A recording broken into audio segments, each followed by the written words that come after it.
now.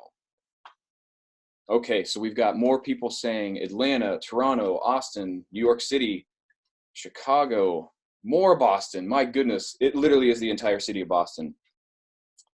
What do we got here? San Jose, South Africa. Awesome. Awesome. Okay, so we've got some questions coming in here too. How to stop the wall of text I end up with. That's a good one. Hot tips on how to accelerate analysis. That is definitely one that we hear a lot. What else do we have here? Hoping you'll learn methods to take notes quickly for user research and help my team. Got some more folks coming in from all over the place. Massachusetts, Boston-ish, yeah. So jump on that train. Pepper L. I don't know where that is, but Kara added Boston-ish, so close enough, huh?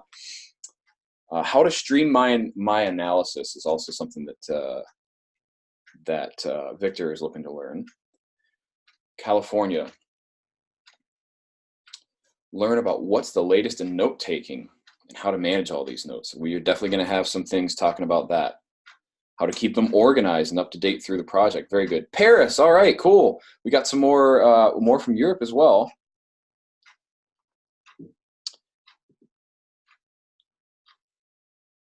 Okay.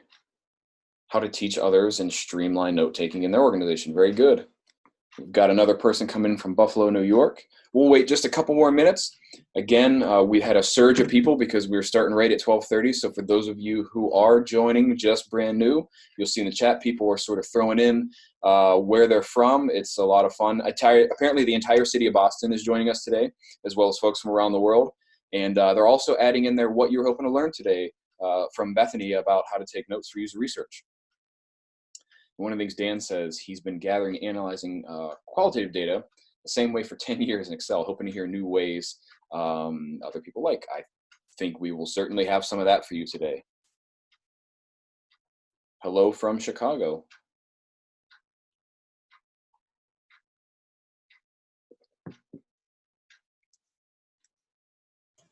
And I want to point out too, if you have questions that you don't want to get lost in the chat, there's also a Q&A little option if you look at the bottom underneath the screen. And so you can also submit questions for Q&A that we can keep track of. I saw one just came in, so feel free to use that as well if there's questions throughout the webinar that come up or you don't want to be at the mercy of us keeping track of chat. Yes. Great point. And one of the things with that too, the Q&A, we're going to have a ton of time at the end for Q&A. So anything you don't want to get lost or you want to have maybe Bethany talk a little bit more towards the end, go ahead and pop that in the Q&A. That's going to be great. Thank you. I see some people already adding that in. That's awesome. And we have a couple new folks too from Santa Clara, California and Framingham, Massachusetts. I think I said that right, Framingham. And again, just one more reminder to folks, we're probably going to get started here in just a minute or so. We are recording the session, so don't put anything in the chat that you wouldn't want people on the internet to see, because we're going to be sharing out Bethany's presentation as well as this recording with everybody who registered after the fact, probably sometime next week.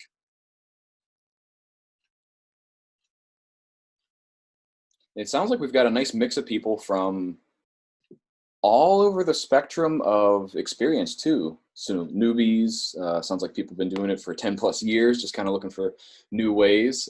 That's great. I think this session is going to be wonderful for everybody. I can tell you I'm personally very excited about this. I've known Beth for a while. She's an excellent researcher. And when she walked through this presentation for me, I knew we had to get it in front of more people. So I believe everybody's going to get something out of this, regardless of where you work and how long you've been doing it. All right, we are at 12:37. I think we can probably go ahead and get started. Bethany, are you ready to roll? Yeah, let's do it. Okay, cool. So we are going to start. Welcome, everybody. Happy Friday. I appreciate you taking the time to join our webinar and learn the essentials of user research notes. So we've got Bethany Stolle here. She is the design research lead at Blackboard. And she's got a presentation for us today to walk through all of the essentials you need to know how to take awesome user research notes. One more reminder before we do dive in, we are recording the session. That includes the chat and the video so that we can share this out with everybody who registered after the fact. So please just be mindful of that whenever you're adding things into the Q&A and the chat.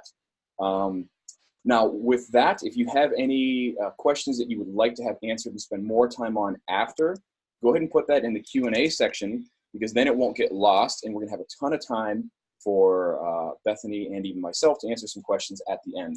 So, you know, you can use that. You can pop it in the chat. Either way, we're going to try to keep track of it. And with that, I'm going to go ahead and hand it off to Bethany Stolle. Great. And it looks like the slides are loading, right? Great. So first of all, a quick little story. So when I was a kid, we played this game called Telephone. Maybe you're familiar with it, but a group of kids, often 8 or more, would all stand next to each other in a long line, and someone at one end of the line would whisper a phrase to the person next to them, and then you'd hand it on down the line. And then the person at the opposite end, when the message reached them, they would say the phrase out loud and see how much it changed from the beginning. So something like, I like peanut butter with bananas and pickles becomes, I ate my pajamas with Twinkies. So I recently did, as Zach had mentioned, I did a training with my own colleagues on the product design team. And we were talking about how to think about note taking and how to take better notes for user research. And memories of this game popped into my head because in user research, our notes provide a record of what we've observed, what we've heard and learned. And they're not only a record for ourselves, but as researchers and designers thinking about how we scale research and build up research repositories, which is a hot topic in the industry right now, our notes may also be read and referenced later by other people. So just like listening during the game of a telephone, reading is an interpretive act, and a simple note can get misinterpreted or twisted over time if we are not thoughtful about how we document our research sessions. So I'm going to take my necklace off so I don't get interference with my microphone. I was just going to mention for you, we had some in the chat. There we go. There we go. Very cool. Okay, so my name is Bethany Stolle, and I'm the design research lead at Blackboard on the product design team. Blackboard's a technology company that serves educational institutions and organizations around the globe. So I initially joined the team doing interaction design work, but a couple years ago I shifted into the design research lead role. And currently my role includes leading research projects, equipping a number of people on the product design team to run their own user research efforts, and then running research ops. I'm sort of a research team of one, but we also have incredibly skilled product designers who are capable of leading and running their own projects. Before I joined Blackboard, I spent a decade in curriculum design and development at a nonprofit publisher. And when I was there, I also had started to build up a research practice. So I've been doing this off and on, initially informally and more formally for several years. So where are we going today? Well, I'd like to, I'm probably not going to answer all the questions. There are great questions coming in for the Q&A. I'd like to set a frame for why user research notes matter. And then we'll go through some of the basics about to think about when you're going to be taking notes for user research. We'll look at some examples from my own practice or experience of more and less helpful notes, and then review just a few high-level frameworks you can use to take more effective notes. And I know from just seeing kind of the intros, there are a lot of really skilled researchers and designers in this group, so I am also not an expert. And so I would love to hear tips and tricks that you've experienced as well. So as we mentioned earlier, as we go, drop questions in that Q&A panel, and Zach will be monitoring those and also keeping track of the chat. Feel free to use the chat throughout the webinar. If you want something to go to the entire group, make sure that you select for panelists and attendees, or you can select just panelists if you only want Zach and me to see it. I will not be watching until the end. Hey, just one thing quick, Bethany. We're getting a couple people saying the slides seem cut off. It doesn't seem like it's for everybody, but there are some people mentioning that. So I don't know if it's worth trying to unshare and then reshare the screen just to see if that helps. Do you know where the slides are getting cut off? Is it? I'm not quite sure. So we had only a handful of people, and then there's others that's saying it looks just fine for them. So I don't know. I don't know where. So for those of you who are getting a trouble where it's cut off, where is it cutting off? Okay, so at the bottom. Okay. I'm sharing my entire desktop. Let's see. Hopefully the recording is getting it okay. Yeah, it looks good on my side. So somebody had a tip, make sure the zoom ratio is set to fit the window. I don't know if that's for participants or what. I might, if it continues to be a problem, let me know. I might continue ahead if it seems like it's working for most people. So we have enough time to get to some of the other stuff, hopefully, and we'll share out these resources at the end so that you can look at the deck as well. Got it. Okay, so lots of people, it sounds like, just, sorry, real quick, it looks like for those of you who are having trouble, it's because you're moused over and it's giving you the bottom zoom part. Lots of people are saying it looks good. Okay, good. Lots of people are getting taken care of. I will shut up and let Bethany get to it. The only other thing I'll mention to the agenda that I forgot to add is we are actually going to take a walk through of Aurelius at the end of this and actually show how you do some of these things and taking notes. So at the end, if you want to stick around and take a look at some of that stuff, well, I'm going to walk through that personally. So, all right, back to Bethany. Let's hear it.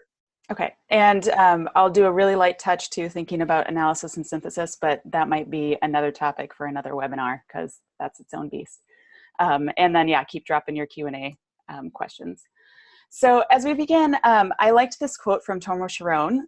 Often we try to circulate research insights in the form of reports, but often that limits our ability to work with the data collected, or if we're sharing this with other stakeholders and we're not able to kind of show our work, it's harder to get back to the evidence behind our findings that are driving our designs. So a report is not the atomic unit of a research insight. Whoops. There we go. So why do research notes matter? Two main points I like to raise. One is research note-taking is a foundational research skill. I would say notes are as important as facilitation as a skill to practice, perhaps even more so, especially as we talk a lot about research repositories and getting better at leveraging prior research. Research notes are the building blocks for our analysis and our synthesis, and they live on as a record of what we've heard and what people have said and what we've observed for ourselves and for the people who weren't part of the study. So the other thing is what we capture shapes the way that we understand a user and how we make sense of their experience and how we understand a problem space. So, you know, as a foundational research skill, note-taking is really critical. Also for traceability, note-taking for research is different than everyday note-taking that you might do in a meeting. Even if a session is recorded, the notes are often more accessible and contribute to this larger body of understanding. So our insights and actions should always be traceable back to research through our notes, most likely. So let's start at the beginning. We've got a range of skill levels here, so some of this might be really basic, but I don't want to make assumptions about how people think of and approach research notes. So in a typical research session, there are two primary responsibilities. There's a facilitator and a note taker. You may also have observers, but I want to focus on these two more active roles. The facilitator is the primary person who is talking with research participants. They're keeping your research objectives in mind while gently guiding the session, but also staying flexible enough because sometimes you discover really important, valuable things that you didn't know you were going into. So you need to follow the participant's lead and identify other opportunities. Facilitation can be really hard and mentally exhausting, and it takes practice to do it well. The note taker is right there in the thick of the session as well. While the note taker may not be speaking or interacting with the participant very much, that is by no means they are a lesser role. The note taker's documentation serves as a record. So it's the thing that you turn to after the sessions have wrapped. Sometimes in some research sessions, or if you're doing something really lightweight, the facilitator may also be the note taker. That is its own challenge. We won't dive super deep into that, but I do think some of what we're talking about for the note taker is relevant to keep in mind as you're planning research if you know you have to serve both roles during the session. So given the importance of notes in a user research project, it's critical for the note taker to prepare before you meet with users. These are all some important questions that can inform the different tactical decisions that you make when you're figuring out how to document a session. So what kind of study are you doing? Are you doing generative research? Is it evaluative? What's the specific method that you're using? Because that may determine how you think about taking notes or the level of fidelity of your notes. Where will research take place? If you're in person, I mean, I've been in sessions where a note taker is sort of taking notes on a computer in the background, and if they're not consistently taking notes, they're actually sending cues to the participant. So there are considerations there about how you take notes. If you're remote, you can maybe have a screen to kind of protect the participant from realizing how closely they're being observed, which can be beneficial, but there are other trade-offs to remote research. If you are stationary, so if you are sitting down, you may be able to take notes in a different way than if you are moving around doing a contextual inquiry or more ethnographic research. That requires a different approach. Who is taking notes? So I mentioned, do you have a designated note taker who's different from the facilitator? What is their experience level? That may determine how you encourage or direct them to take notes. What is their comfort with the various note-taking tools? And do you need time to practice beforehand? And then what evidence do we need for synthesis and traceability? So everything from, do you need a detailed transcript because it's a pretty important high-risk project and you need that for buy-in from all your stakeholders?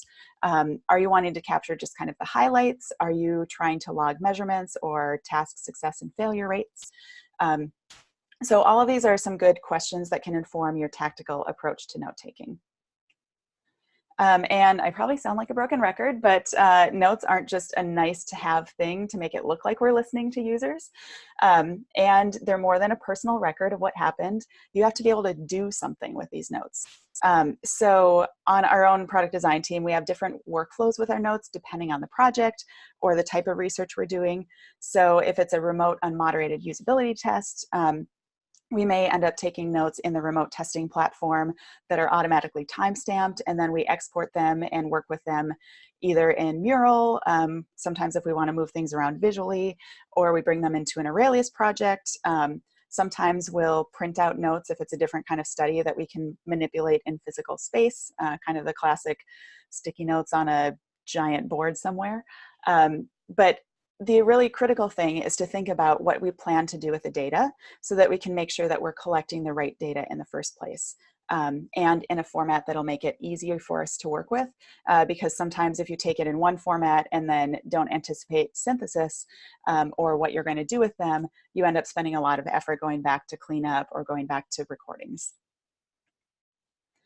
So a quick digression. So I'm going to play a clip from a video. The part that's cropped out asks, how many passes does a team in white make? So as you watch that video, click the raise hand option if you notice the moonwalking bear that is going through the screen right now. I'm going to pop open the participant panel just so I can see. Looks like we've got at least 25, 30. I don't know. How many of you people are actually telling the truth here? Maybe you've seen it now that it's looping. Yeah, now that it's looping over and over again. So as you watch that video, maybe you've seen this before, but hopefully it's new to at least a few folks on this webinar. This video, was clipped from a video that was an ad around cycling safety, that was, pay attention to cyclists. And it was based on a selective attention test that was designed by Daniel Simons, a professor of psychology who's now at University of Illinois. And in his experiment, half of the people who watched the video he had a dancing gorilla, not a dancing bear, but half the people missed the dancing gorilla. So I bring this up in the context of note-taking because it relates to note quality. Even when we try to be aware of our biases, and we all have biases that we bring into any research project, we notice what we look for and we remember what we noted. So our research notes can unintentionally reinforce biases and limit our potential for understanding and empathy if we aren't thoughtful and intentional about how we approach note-taking before we're in the middle of a session. So I'll say that again because I think it's really, really important. If we are not intentional about our note-taking approach before we're actually sitting in front of users in a session, our notes might actually reinforce biases that we bring to our research. So with that in mind, I'm going to share some examples of different kinds of research notes that are more and less helpful.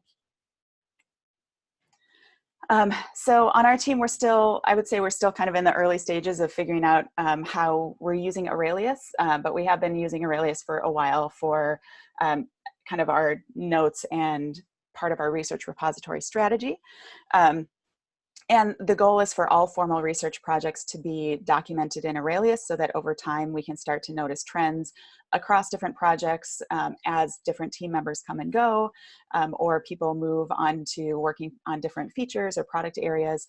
They can first turn to Aurelius to better understand what do we already know and inform what do we still need to find out. So part of what sparked me to do this training, this note-taking training that I first did with our team, was that our ability to leverage our research over time depends so much on having helpful notes. It might seem obvious, but you know, in this example, I was going through Aurelius, and it's difficult for anyone who wasn't involved in the research firsthand to make sense of what we learned. The notes don't provide much context. I'm not necessarily clear on what was a quote from the interviewee versus an interpretation or an observation that was made by the researcher. I also can't tell which participant said what. I don't necessarily even know how many participants were involved or what questions they were responding to. I also think one of the challenges is these notes lack categories and tags that could provide some helpful context or help us make connections across, you know, from within the study. These notes do a little bit better, but the notes don't quite stand up on their own. We did add tags that provide some limited context, like the task or the participant's role.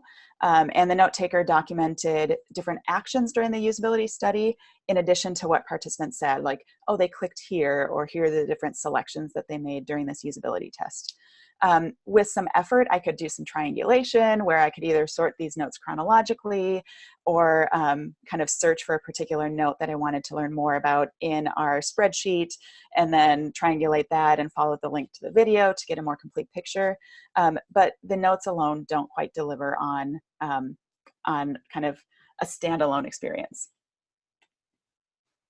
This is a more rich set of notes. In general, each card with a note can be understood on its own, or it can be put in broader context, whether we organize them chronologically or search, you know, through different tags, or look by participant. And so we can start to connect between participants as well, which aids in not just kind of breaking down what individual notes mean, but what is the meaning overall that we can derive from this project. And then finally, here's an even more helpful version.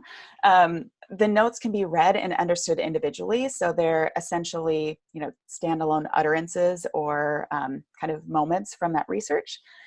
They're linked to an insight, but are also tagged in a way that we can still trace back to an individual participant and make connections using tags, kind of thematic connections. And I'd like to point out too, there were actually a couple of note takers on this project, but they synced up beforehand to make sure they had a consistent approach so that we weren't over or underrepresenting a participant just based simply on the thoroughness of a note taker. So that said, not everything will or should call for a super detailed transcript-like note-taking strategy. I think there is definitely a spectrum to consider based on the research project and some of the logistics. I mean, going back to those questions we asked before, or just other examples, if you're doing a quick series of usability tests, kind of iteratively on a small feature, you might be just fine capturing task success rates and failure rates, maybe participant scores and quick highlights. But if you're doing ethnographic research that's related to some future of vision for your organization, or you're working on a project that might be a little bit controversial because maybe the user needs are in conflict with the business desires and expectations, you probably need to be more detailed in your note-taking approach. And you know, other projects may fall anywhere along the spectrum, but I just put this together as a way to kind of provoke thinking about how thorough do you want or need to be given this particular project. So I want to go through a few kind of anatomy pieces of a note. There are a number of ways to take notes, but here are some approaches and frameworks that I've used. There are many more out there and a lot more that I want to start experimenting with. Regardless of which method you use, I think the big takeaway is that it's important to think about note-taking far in advance and consider different frameworks that are going to best serve your purposes. So, you know, just like you probably develop a research plan and a facilitation guide, have a note-taking strategy. These questions, just like the other ones earlier that I asked or that I showed about like tactical considerations, can help you think about which framework to use. So again, what kind of study is this? Where will this research take place? Were the questions I asked before? Who's taking notes? What evidence do you need? Some other questions, you know, what are your research objectives? So how do you want to best take notes so that you can kind of track back to some of those research objectives? I think especially when I've been a facilitator and note taker simultaneously, I like to have, you know, my research objectives highlighted in my facilitation guide so I can make quick notes if I'm taking handwritten notes that map back to those research objectives or lines of questioning. Who are the stakeholders? So what evidence do they need for credibility? Will the stakeholders be part of your research project? Are they going to be the note takers? If so, you might want to do some training with them before, before they potentially, you know, reinforce their biases if they're not familiar with research note taking. And then what will transfer observations and insights into action? So what kind of data, what level of detail do you want to inform your path forward and make sure that you can be confident in your findings? So two primary approaches to note-taking are chronological, recording the session from start to finish, top to bottom, and topical, where you organize notes by thematic categories as you go. Again, you know, depending on your research objectives and your method and who's taking notes, that may inform the approach you choose. So chronological is great for, you know, contextual inquiry where you're observing users that are going through a particular workflow and you want to track step-by-step actions. Chronological can also be great for a usability test when you're asking participants to go through a task and you've ordered those tasks in a specific way, or for a structured interview where you're doing kind of a scaffolded approach with questions that progress over the course of the interview.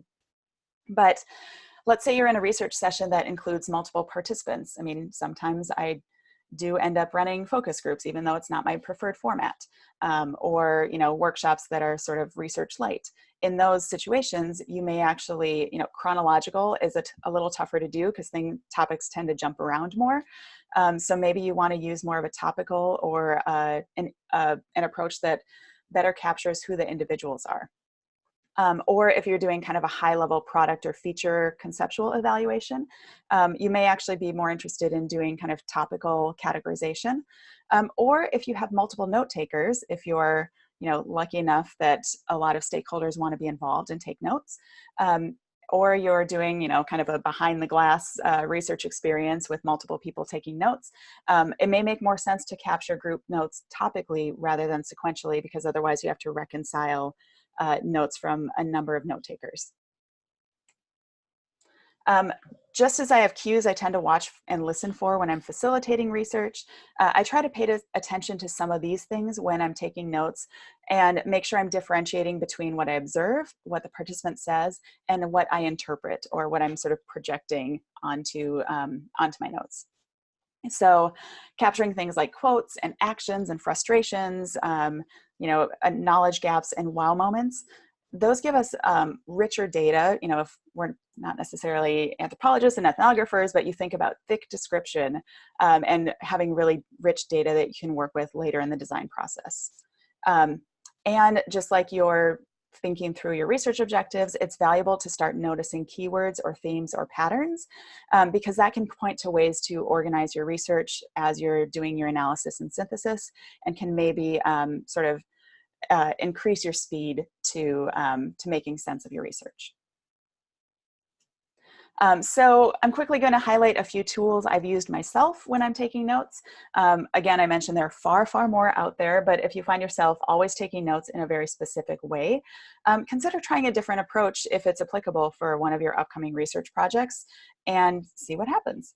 When it comes to transcription, I've done anything from hiring a third-party service, leveraging speech-to-text tools, transcribing things myself from a recording, and attempting to live transcribe during the session.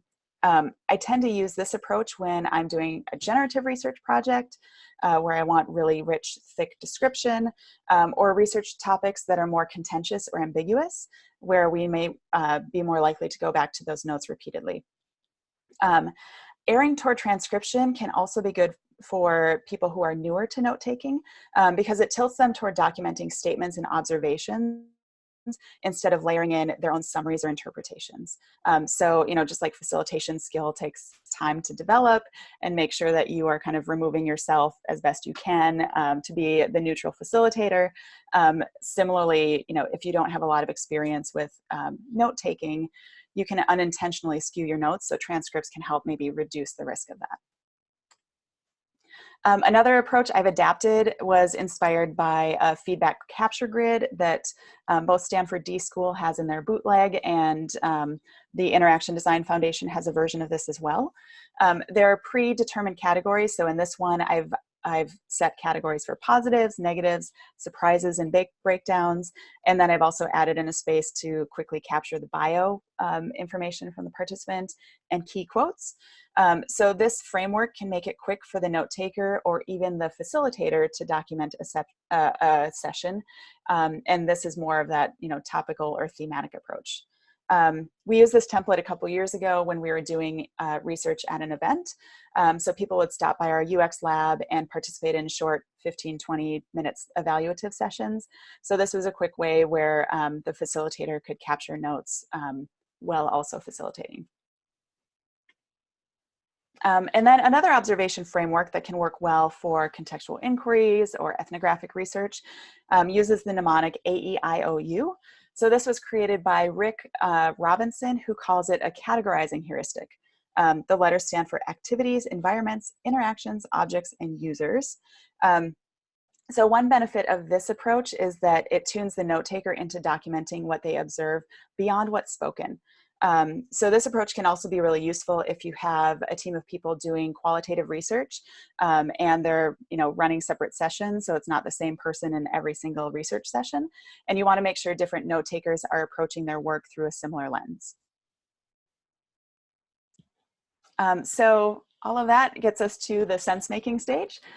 So analysis and synthesis are at the core of user research. It's the place that we take what we saw and what we heard, and we break it down, and then we transform it and rebuild it into something that can drive action and decisions.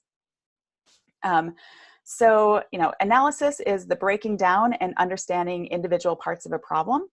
And then synthesis is the flip side, where we bring it together into a whole and understand the shared relationships and the dynamics between individual pieces. I liked kind of the mosaic metaphor that each piece is its own discrete thing, but when you put them together, which you can assemble in a number of different ways to create any kind of mosaic from all of these individual tiles. So note-taking needs to serve both analysis and synthesis. You need to be able to see and understand individual pieces, but then also make connections so you can identify trends and themes and insights. And when I use the word insight, I'm thinking of John Kolko's definition of an insight as a provocative statement of truth about human behavior that may be wrong but is stated as fact. Provocative statement of truth about human behavior that may be wrong but is stated as fact. So what leaps might we make to identify insights that both ground our solutions but also inspire new opportunities for design? So doing that while being able to have those insights while also maintaining discrete notes and utterances that contributed to that. I don't think it's a very clear line between this is when I'm doing analysis and this is when I'm doing synthesis, or at least for me, it's not. I found that, especially when I'm using Aurelius, I bounce back and forth between the two modes. I might import session notes and kind of analyze things as I'm importing, and I'm tagging notes on an individual level, but then I zoom out a bit and I use the tags or maybe project or global search or some of the insights to see how the individual pieces relate to one another and form a more complete picture of the challenge in front of us. And then as I start to see those themes, I might then zoom back in to kind of look back at some of those individual notes to better understand the nature of those. So a few parting thoughts before we move into the Q&A. So here are my top 5 things to remember as you think about your own user research and note-taking practice. So if a tree falls in the forest and no one's around to hear it, does it make a sound? If user research happens but you don't have any notes, did it really happen? So make sure that you document your research sessions, both for the sake of yourself as the researcher or the designer doing it. Document them for the participants. This is, I mean, it's an honor to be part of a research project, and people are exposing themselves and being vulnerable often when we're asking them to participate in research. So, I mean, it's something that you need to do for them out of a level of respect for the time that they're putting in. And then also, take notes for your colleagues and for future team members. Because I think as more and more organizations are talking about research repositories and realizing, we're working in agile modes and that kind of thing, and trying to design more iteratively, that, we can look back at what we know from before and figure out new ways to leverage that. Not everything is evergreen, but some things do have a lot more kind of longevity. And we do a disservice if we can't leverage that because we didn't take effective notes. So building on that, consider how you plan to develop findings and insights and who the other project stakeholders are. So this will help you make sure that you're taking the right kind of notes to the appropriate level of fidelity. And then I would encourage you to experiment with different note-taking frameworks. Think about chronological versus thematic, maybe spreadsheets versus handwritten notes versus leveraging templates. See what works for you. And, share back with me because I want to hear more. I'm always interested in researchers got to research, right? And then finally, after the research sessions conclude, I find it really valuable to do a debrief with a facilitator and note taker and potentially other team members to make sure that you have complete notes. Share these notes with relevant colleagues, and then you're doing your analysis and synthesis. And I mean, just don't let your notes die in a notebook or on a shared drive somewhere. My bookshelf that's very messy behind here. I mean, I have just a whole lineup of notebooks that are probably sad user research notes that hopefully I got somewhere, but I mean, they often just end up unhelpful and unuseful because we don't think carefully about how to finish up this the user research effort. So think about, how you can build a knowledge base and a research repository so that you're able to tell stories about how users are impacting your products and services you design. And it's not just sort of whatever, recency bias of whatever you did most recently informing the decisions that you make. So with that, I see that we've got some Q&A. Fantastic. Well, first of all, let me just say on behalf of everybody, thank you, Bethany. That was really awesome. And we do have a bunch of questions in here. So if you have anybody who's still with us, if you've got any specific questions you want to ask, go ahead and pop it in the Q&A. But I'll pull out some for Bethany to answer right now. There was a really good one. This came from Tiffany. She was had to attend a shadowing session alone. She had to take notes and facilitate the conversation or do observations at the same time. She was saying that was really rough. How do you improve note-taking if you end up doing in-person research alone? Yeah, that's hard, and I've done it more than I care to. I mean, I think in that situation, I often try to have a method of recording it.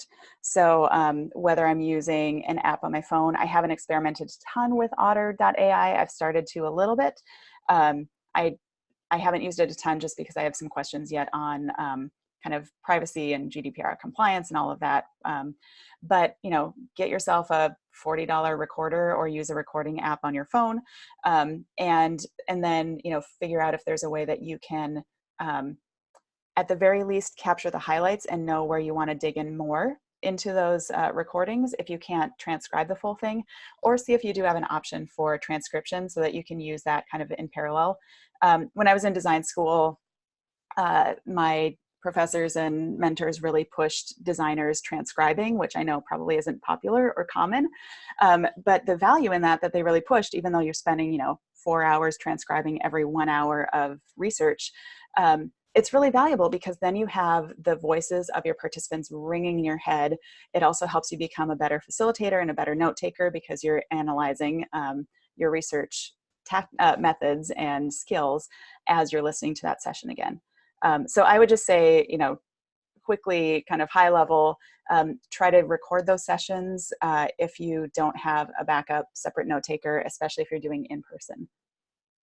Even if I have a note taker too, if I'm the facilitator, I often hold the recorder because I tend to be closer to the participant. Got it. Okay. Man, we got a lot of questions coming in here. I'm trying to figure out where to start. So there's a couple questions around tools that you would recommend for capturing notes. There was one that came up from Lei Lee, and I hope that I said your name right. In terms of being able to take notes and then link them to create insights, and then link them to other evidences like video, audio. Other person just asking, you mentioned Aurelius and note taking. Do you have any other recommended software, things like that? So anything you want to touch on there, Bethany? Yeah, so they were just acquired by UserZoom, but we've been using Validately for a lot of our remote moderated sessions, or if we're running it through a different, like Blackboard has a product called Collaborate, which is kind of synchronous video for teaching, but we also sometimes facilitate sessions that way. And we'll have someone kind of tracking on a spreadsheet in the background. If you're doing like group note taking, maybe depending on if you're in person, you can just grab sticky notes. If you are distributed or you're looking for speed of kind of capturing text, then maybe a tool like Mural or trying to think, there are several like kind of virtual whiteboarding tools that you could use. I mean, I know a number of people do. Sometimes we'll also take notes in OneDrive. I'm a remote member. Most of my team is in Austin, Texas. So I'm also increasingly having to figure out how to use remote methods for both note taking and for research facilitation and synthesis. So like a Google Doc or a shared Google Sheet, or OneDrive, if you're using that, can be another way. I think the part that's been a little bit that we haven't quite worked through yet is, if we're linking back to videos or video clips, how to do that in an effective way. In Aurelius, like if we do a report that we're using to share out with colleagues, then our best practice, hopefully we do it, is to upload that to the project too, so that we can kind of capture at a glance. Here's the high level. We've got our spreadsheets or documentation uploaded as a document in Aurelius, and then you've got the notes to work with. I don't know if that answered it. Yeah, that's and Aurelius specifically, we can walk through a little bit too when I do the demo. Okay, so you said thank you. So I just have to point out Genevieve was in a gorilla in the original study. Wait, what? Selective attention. No way. Genevieve, is that true? You were the gorilla in that study? You have to throw that in the chat. If that's true, please throw that in the chat, because this is important information. So there was some other panelists.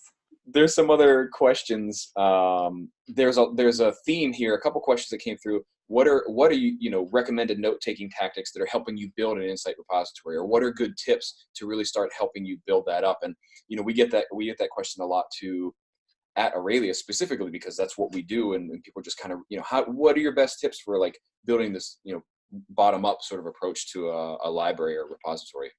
Yeah, I mean, I think we're still evolving that. I mean, I'm working with one of our content designers. We're in the very, very early stages of thinking more about what our research repository approach is going to be. I know in the research ops community, there's a whole research repos project that's happening.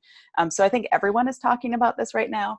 I think because we're thinking about longevity of notes, or sort of reuse and comprehension of them as sort of atomic units as well as in the whole, that I'm probably erring more toward trying to take more thorough notes.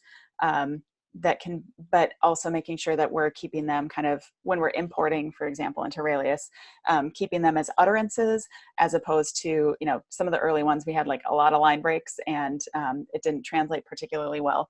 So it requires a little bit more cleanup between note taking and adding into a repository, or the space that you're doing kind of your analysis and synthesis, doing cleanup along the way. Awesome. Okay, so there are a couple other questions that I feel like they have a good theme. So again, you mentioned Aurelius for note taking, but what might you recommend for a team that has a short amount of time for debrief? And then we had another question that is, do you have any debriefing methods that you'd recommend for analyzing notes? So maybe those two questions can kind of be combined in an answer. Any feedback you can give there? Yeah, so kind of in my research ops role, we've been trying to build out more templates and tools so that designers can run a project start to finish. So kind of the ideal process is, after you run a research session, having a quick, 15, 20-minute debrief to review notes, make sure that the facilitator and note taker were hearing the same things, or observers can kind of add into that. And then sometimes we'll also use, we're kind of using Mural and Aurelius in parallel. So we'll kind of go into Mural and do some quick hits and highlights, but Aurelius becomes the place where we can do more rich work with the data. If we're doing a concept evaluation or usability, I've created some templates in Mural that allow us to do kind of the score tables, so that we can capture, okay, for each participant, here were their success, partial, or failure rates, or here are their scores. And then if it's a concept evaluation, we can kind of quickly capture and color code like positive reactions, negative reactions, improvements, that sort of thing. So that becomes kind of the quick externalization. But then between that and developing a more robust report, if we're taking it all the way kind of start to finish with a report that we can share out with colleagues, we're doing a little bit more work than kind of a dialogue back and forth between quick summaries, debriefs, and then a deeper dive into Aurelius. We're still trying to figure out how to do it all, though, because we don't want to create a ton of overhead or a lot of inefficiencies. That said, I mean, Indy Young also has a lot of things to say about, we need to spend a lot more time in synthesis than we do, because the richness of our research and our findings depends heavily on our taking time to actually work with the data. Got it. So there are a couple other questions that came in earlier that I think would be really great to get answered. So two, and the one that really jumped out at me is there such a thing as overkill when it comes to note taking? So Victor asked this pretty early on, and that's an interesting one to me. Yeah, I mean, even on our own team, like probably a couple years ago when we would do generative projects, we would go out and do field research and like 2 or 3 hour sessions with users, and then come back, and the designers themselves would transcribe those sessions in full. And then we would, do the pinup boards and all of that stuff, and affinity diagrams and ideation and everything. We've had to scale back from that just kind of for capacity, and probably largely capacity reasons, which isn't always like the best. But I also think too, the reality is we also want to move toward insights and action. And for the business, figuring out the right balance between really, really detailed, thorough notes. This isn't, like doctoral research. So sometimes, especially if you're working in more like lean or agile environments, you might not be able to take the most detailed notes. And that's, I think, why I really focused this kind of training more on thinking about the intent and the needs from a business perspective, from a team perspective, from a research perspective, so that you can make those decisions wisely about how much effort to put in. All right. There is another question that I thought would be really useful, and I have to believe probably more than one person has this. But Lars asks, as a team of one, how do you take notes in a way that you don't need to do lengthy synthesis? This is a bit of a loaded question, but I wanted to kind of pose it to you to see how you would answer that.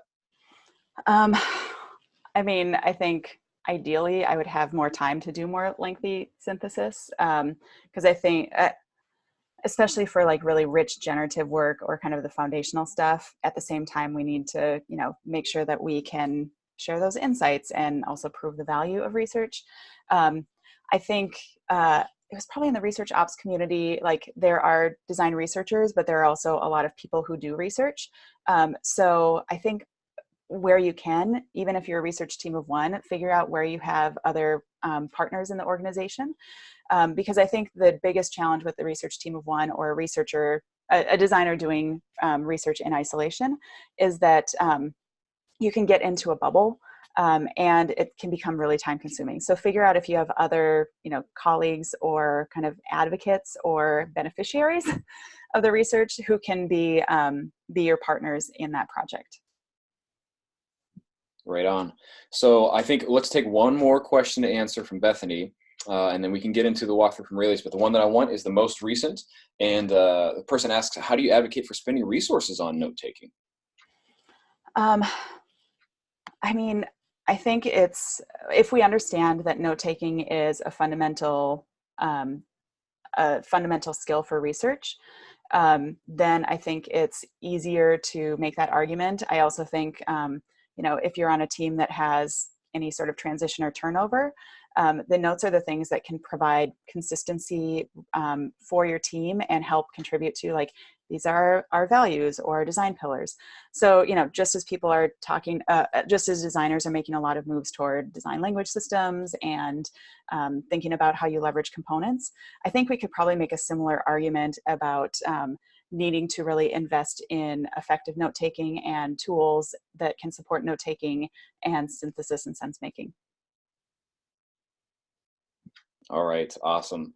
I want to say thank you again to Bethany for taking this time. I think it was very valuable information, even for those of us who have been doing this for a long time. It was a good refresher. There's definitely some new, fresh perspectives on this, as well as things that that a lot of people don't even know. So, despite how long you've been doing it. For those of you who are still hanging around with us, I'm going to jump in and share my screen now. I'll actually give a short walkthrough of Aurelius, and we're actually going to touch on a couple things that Bethany was talking about and how she recommends taking notes or some ideas, and show you exactly how you can do that in Aurelius. So I'm going to share my screen in just a moment here.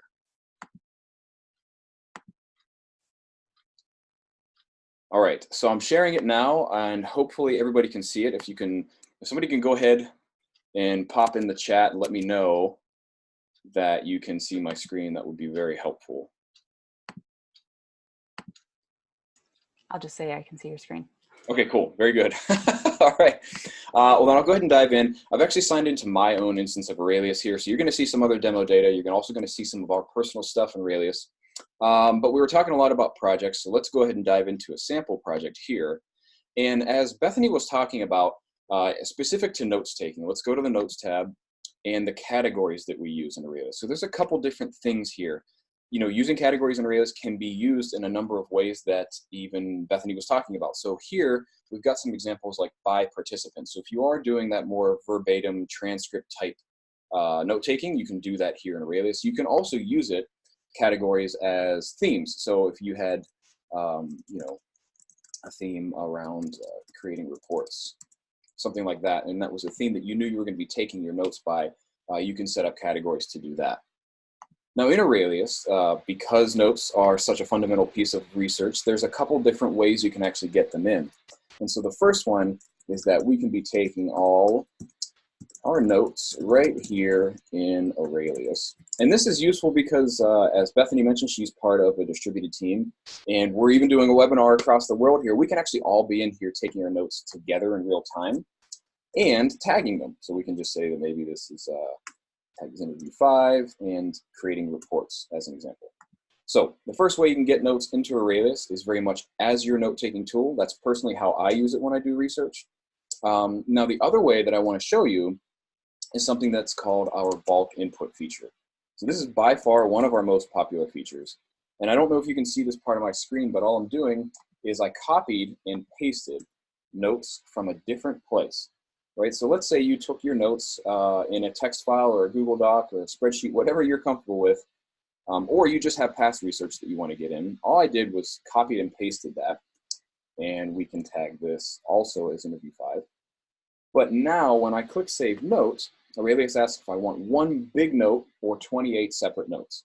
So again, this is called our bulk input feature, because if I click yes that I want 28 separate notes, what Aurelius does is takes that entire copy and paste and creates individual notes based on each line break, and then tags every single one with interview 5, because that's the tag that we had.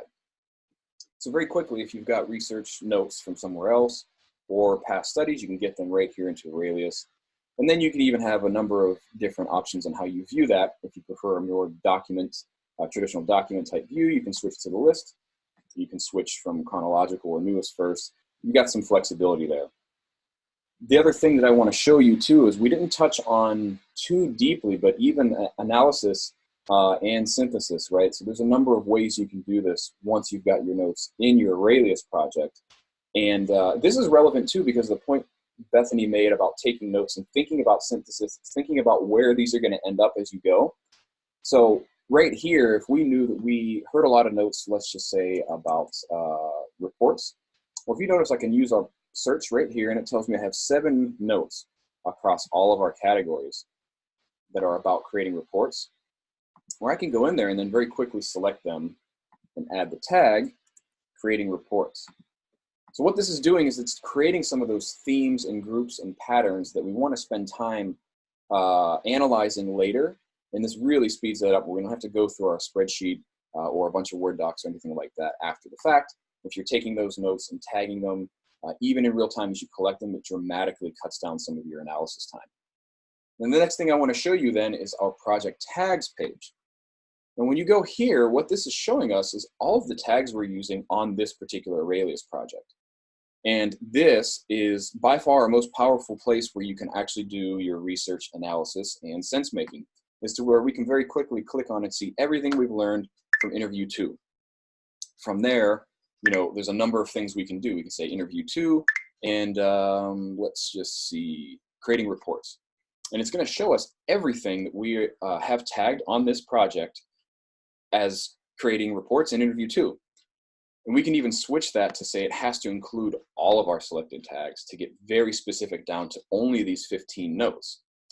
Now I've got some sentiment added to these notes too, and where this becomes really powerful in our analysis, where there was a question in the webinar is, how do you discern between positive, negative? Do you ever actually do counts and do analysis off of that? The short answer in Aurelius is yes, you absolutely can. So we can then filter and say we only want to see the negative comments, which becomes very, very powerful. And if we wanted to search by keyword, we can even get down even more specific there. But what I wanted to show you this for is you can very quickly see some of those tags or themes, however you were using them, even if it was AEIOU, activities, environment, interactions, stuff like that. You can view those even by sentiment. And then from here, we can select these 3 notes that match something that we want to spend time in analysis on. We can add new sentiment to it. We can add new tags to these 3 notes. But just as importantly, what we touched on, and again, only briefly, is that we can create our new sense making, a new key insight right from here. All I have to do is click new insight. And this was about creating reports. So let's just say UX researchers are sharing findings in a report. And of course, you can give it a description with some more detail and context. Now, once I click OK, Aurelius creates that key insight for me, but more importantly, takes those 3 notes we have selected and attaches them to the key insight. Now, this is very important even as we talk about what Beth was sharing with us, to have these notes and then have them linked up to those statements of insights. So as John Coco often says, provocative statement, stated as fact, could be true or could be not. But the key insight is really where you're building that research repository, because here's what we learned, here's our description, and then here's the supporting evidence. And there was a question about being able to link notes and some of these things to videos and other documents. You can do that in Aurelius. If you upload any documents or link into the project itself, like this picture we have here, all I have to do is go to that document and actually add it to an existing insight. And so there's the one we made together. And then what that's going to do is take that document, in this case an image, and link it to our key insight. And further, we can tag the key insight. So this one is about creating reports, so we'll do that.